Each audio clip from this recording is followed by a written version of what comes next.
Welcome to another exciting edition of the Trading Bell. And today we have a special guest all the way from New York City. And we are joined by Ms. Sanda Ojiambo, the CEO of UN Global Compact and the Executive Director. Thank you for making time for us here at the Trading Bell, and such an honor to have you back home. Thank you, Abby. It's really great to be here, and really great to be here actually at the Securities Exchange as well. All right. Just getting straight into our discussion. You are in Africa right now, in Kenya to be precise, and it comes at an interesting time where you also are going to be addressing matters around the Africa strategy. Just walk us through what should we anticipate out of your visit and what are the likely outcomes? Okay, so I'm here in Nairobi really to popularize and talk about the Africa strategy for the Global Compact. You know, the Global Compact does work globally, as the name infers. We have worked on developing a strategy uniquely for Africa, primarily because we believe that Africa has immense growth potential. We also firmly believe that Africa is a continent where it's at a point, you know, moving into more middle-income economies that, you know, decisions can be made about how the economies grow. Do we want to take green paths towards our growth? How sustainable do we want that to be? What do we look around, you know, what are the decisions that are made around financing for development and financing for infrastructure? So we want to see how we can work with and support African businesses and the private sector to strengthen their resilience, to strengthen their focus on sustainable development, and also see how we can shape investments to support the achievement of the Sustainable Development Goals. All right. I know you have met with the top leadership of some of the captains of industry from Kenya, including the NSC chief executive. And just walk us through how can companies plug into the Africa strategy? Many are looking towards getting on board. How do they go about it? And of course, what is the impact this will have down the road? Yeah, absolutely. So, you know, underpinning our Africa strategy are what we call the principles of the Global Compact. And we firmly believe that by embracing these principles, and these principles are really about sustainable business, that if you embrace them, you will be a market-ready business, you'll be a partner-ready business, and an investor-ready business.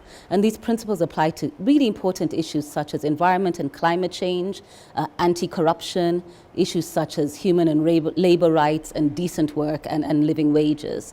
Our firm belief is that these principles lay a foundation for business that is resilient and sustainable. And what does that mean? It means that you can be in business longer. It means that you have investors who might want to look and invest in you.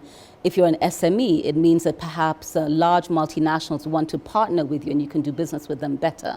You know, the end game for us really is to build a resilient and robust private sector, recognizing that on the African continent, about 80 to 90% of business is actually powered by the SME sector, but we also have significant numbers of large national businesses, but also multinationals. You know, if I tie it into the work of the Securities Exchange, you know, some of the key things we heard in our meeting today is that they've been actively promoting issues such as, you know, gender equity and gender parity in boards, you know, good governance. They're taking on new discussions around climate and climate financing. Again, these are areas that are a really good match with our principles, so we do see a lot of alignment. Increasingly, investors are asking questions more than simply your financials. You know, what are you doing around your environmental footprint?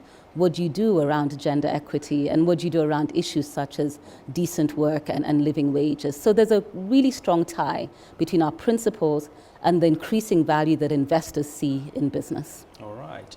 And from your overall assessment, how would you rank the Kenyan companies in terms of them aligning to the goals as well as the Eastern Africa at large? Yeah. Well, you know, let me start by saying, look, sustainability and sustainable business is a journey. You know, before I took on this role, I worked at Safaricom, a Kenyan telecommunications company, and we only started really our sustainability reporting journey then about 12 years ago, and were still seen as a pioneer then. So I think there's a lot of emerging interest. The CEO of the Securities Exchange had shared with us, I think there's about 11 to 15 companies that are now doing really good sustainability reporting, another cohort that are doing integrated reporting. So the reporting is ongoing, but I just want to stress that the reporting is the end outcome of a continuum. What's more important is what businesses are actually doing, what actions they're taking within their business to be climate friendly, what actions they're taking to address gender and gender equity issues. The report is simply the end outcome of how they communicate it. All right. Quite exciting indeed. And everyone was asking, why Africa? And how does success look Because as companies are trying to align their systems in place to be able to mirror some of the expectations, why Africa? Why Africa? As I said earlier, I think Africa has immense growth potential. It's a continent which can choose how it wants to industrialize going forward. For the Global Compact specifically, we do see the opportunity to increase our presence on the continent. We have an ambition to recruit at least 7 out of 10 of the top companies in each of the countries where we intend to expand and go to. We know that we need to invest more in Francophone Africa, so we have an expansion plan that addresses that. But we also want to be able to take these global issues, such as climate, and make them relevant for the African continent, and look at what the private sector policy and finance and practical responses should be to that area. So Africa for us is really an area of engagement and of immense growth potential. All right. And so what are some of the strategies that companies can embrace towards achieving the SDGs? First I'd say there's 17 SDGs and 169 targets, and that certainly is overwhelming. Yeah. My first approach is that no one company needs to tackle them all. In fact, you shouldn't. I think you need to approach it on a basis of materiality. What is most relevant for your business? Where do you feel you can have the most impact? I definitely think that leadership engagement right from the top is very critical. Sustainability and sustainable business is not something to be done by a department. It's really about board leadership, CEO leadership, and then hopefully integration within the whole business. And thirdly, I'd say, it's not something to be practiced in isolation, which is why entities like the Global Compact exist, because we form a community of learning and a community of practice where you can get technical support, resources, ability to exchange and learn and connect together. And I really just want to stress that I think there's been some fantastic work done by Kenyan companies here tackling real issues, such as climate, human rights issues, and broader sustainability issues. So we're in a good place, and there's a lot to learn from within the country. All right. And being at the exchange, of course, we deal with numbers. Yes. And I wouldn't be fair not to ask a question touching on numbers. Just walk us through, what is the spend currently in terms of just getting this whole value chain and companies to be able to come on board? And in the foreseeable future, how are we likely to expand it? The spend from the Global Compact perspective? Correct. Yeah. So, first of all, the Global Compact we're a membership organization, so we offer resources. We ask companies to join and pay a pretty minimal membership fee. In return, we then offer a wide range of resources in terms of training material, in terms of exchanges, in terms of online forums, resources, toolkits, advocacy and campaign information. I think if I looked at it from a company perspective, and I think that's really one of the fundamental mind shifts that businesses need to make, is that investing in sustainable business is actually not a liability. It should not be something that you see in terms of draining your P&L. It's actually an investment for the future. And certainly the ROI might not be immediate, but it will pay off. So companies that take an early decision to, for example, look at how they invest in green technologies will reap in the future. It's been shown, for example, that investing in gender parity and gender equity very early releases, I think it was a 25 trillion US dollar figure globally of additional GDP into economies. Companies that look at addressing the rights of the worker from a holistic perspective have a more productive, more robust workforce. So I think it's really flipping the sustainability issue to look at it as a really good investment, an asset for a business, as opposed to a liability and a cost. Amazing. And just to take us to a conclusion to our discussion, I'd be happy to hear your thoughts as well on countries are currently trying to adjust with the health pandemic that has ravaged many economies across the world. And from where you sit, what would be your key messaging, especially to businesses that are struggling to stay afloat in this north of the continent? Yeah, I have to acknowledge that the pandemic has been a truly it's been a trying time for many countries and economies, no matter where you are. I was in Kenya when the pandemic first struck, and I saw, I think for us primarily, the economic impact first. I remember headlines about a week or two later that talked about how, the SMEs, the guys on the street, the hawkers, those who do their business in the evenings were really being impacted. And later we saw the impact on the health system. When I moved to New York, what was very clear was the sheer weight of the number of people who, had fallen in from COVID was really impacting the health system. And then we saw, the shutdown of businesses, but, because of the ubiquity of digital technology, people were very easily able to continue working from home. So what's very clear is, yes, the coronavirus pandemic has united countries, and we've all, faced that slowdown, both in economic growth as well as in health indicators. Yeah. What does it mean for business? There's unique challenges around what business sustainability means. For us at the Global Compact, we continue to say that our principles and our foundational work around resilient business is more important now more than ever. Most interestingly, in the year of the pandemic, we've had our highest growth rate in terms of members, in terms of inquiry, in terms of people wanting to know what are the tools they need to put in place to make sure their businesses are sustainable. So for us, it's been a reflection of the fact that embedding sustainability into your business makes sense, and it protects your business, not only in terms of economic shock, political shock, health shock, etc. So great reflection for a lot of business and business leaders in terms of what do they need to do to future-proof their businesses going forward. But I must acknowledge, around the world, many jobs have been lost, many incomes have been decimated. Sure. The opportunity now lies in, I call it building forward better, and really putting sustainability at the core of how you redesign that future for business. All right. And in your parting shot, what would a post-COVID era look like from your prism of life and from your vantage point? Right. Well, first, at a personal level, I would hope that we can get back to meeting in person, because I think it really does make a difference. But look, whatever post-COVID looks like, at the heart of it has to be vaccine access and vaccine equity. And until that is achieved, I really think that we cannot think about a sustainable future for business or for countries going forward. I think there's some real fundamentals that need to be addressed around vaccines as a global public good, and making sure that people can access vaccines and boosters as and when needed. That for me is a first and important starting point. Thereafter, I'd like to hope that key issues such as the climate crisis addressed sustainably, that we can look at what the future of work looks like. I think the last 2 years have been very experimental, but there's been fundamental shifts in what work looks like. Yeah. I was talking to the CEO of the exchange here, and they too are on a flexible or a hybrid working schedule. Yeah. And that's something that business needs to address.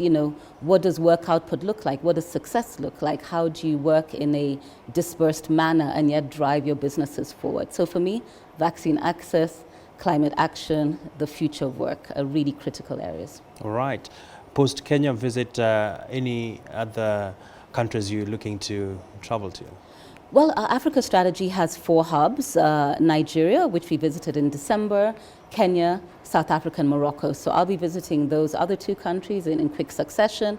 We'll then launch our hub formally. It's situated in Nigeria, and then really get to work, because the work really lies in working with businesses and supporting them to be robust and resilient. All right. Indeed, my singular honor and pleasure to have you on the show. Thank you so much, Abby. Thank you too. Well, we've been speaking there to the UN Global Compact CEO, Sanda Ojiambo, just giving us perspectives into the world and how Africa's strategy is going to redefine this space and time. All right, listening to the UN Global Compact CEO raises a lot of stakes for Kenya and, of course, the NSC. And we are now joined by the CEO of NSC, Mr. Geoffrey Odundo. Such a pleasure to have you on the show. As usual, Abby, quite nice. And Geoffrey, listening to Madam Ojiambo, you get a sense of the NSC is in a prime position when it comes to deepening the sustainability agenda and, of course, going the green economy way. What are some of your key highlights? I know you held closed boardroom meetings with her. Just give us a snippet of what to anticipate. Thank you, Abby. I think, first of all, to say that quite an honor to have a Kenyan heading such an important organization globally. And Sanda, having been a champion of sustainability in Kenya, really is a testament about the capacity that as Kenya we're able to achieve all this.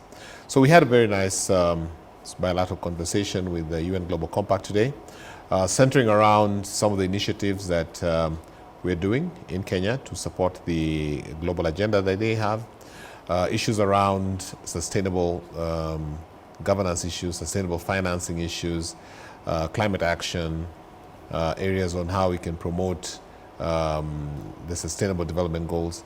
And really what are we doing as the NSC to facilitate this? We were very happy to state that on the scorecard we've achieved two key things. One, we've achieved a very strong positioning when it comes to board diversity. Today Kenya has more women on board than the global average. We're at about 37% and the global average is 23%, which is quite a good initiative, something we drove through. The second one was about the companies that are signing up to the UN Global Compact agenda, and now we have got 14 companies doing that. And that was very, very good demonstration about how we're embracing these areas. And even around climate action, where we are now very cognizant of the need for, as a country, to really take a strong positioning in terms of enhancing good climate change and achieving all the goals set up in the COP26. And COP27 being in Africa, I think then puts us in a position that at that time we need to have actually made major milestones towards some of the achievements. And so we were able to share what we are doing at the exchange to drive this agenda and what they are doing from an Africa strategy, and really explore collaborations that we can achieve towards making those two positionings converge. And we were able to tell them that as the center or as the Secretariat of the Africa Stock Exchange Association, we are very rightly positioned to drive this agenda among our listed companies. Sanda spoke about getting 7 of the large companies in any country to achieve that, and I think exchanges then present a grand opportunity to make that happen in a more easy way. So very interesting conversations. Happy that she was able to honor us and ring the opening bell. Yeah. And yeah, so it was quite some positive discussions on that front. All right, and just in closing, many of the other executives who might not have subscribed to the UN Global Compact would be wondering, what are some of the benefits of being part of this college of organizations that are climate action sober and having policies in place? Let me give you a very clear example. Just about last week, we attended the 70th anniversary of Sisini, who was celebrating 70 years of existence.